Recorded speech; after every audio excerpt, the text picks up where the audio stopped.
Hi, I'm Nora Melly, the Education Manager for the Delaware Center for Horticulture. Today I'd like to introduce our Green Thumb mini-series on composting systems in anticipation of our virtual Food Waste Symposium that's coming to you in 2021. Enjoy.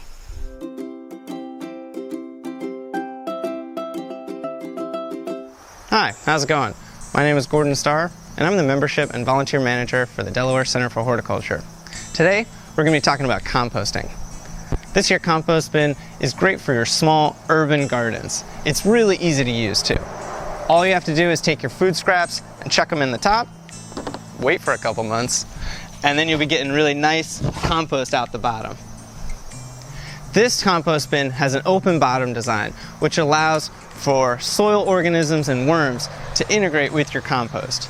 Now, this can present a problem if you have burrowing animals in your area, so if that's the case, we recommend putting a piece of hardware cloth on the bottom between the ground and the compost so that they can't get at it.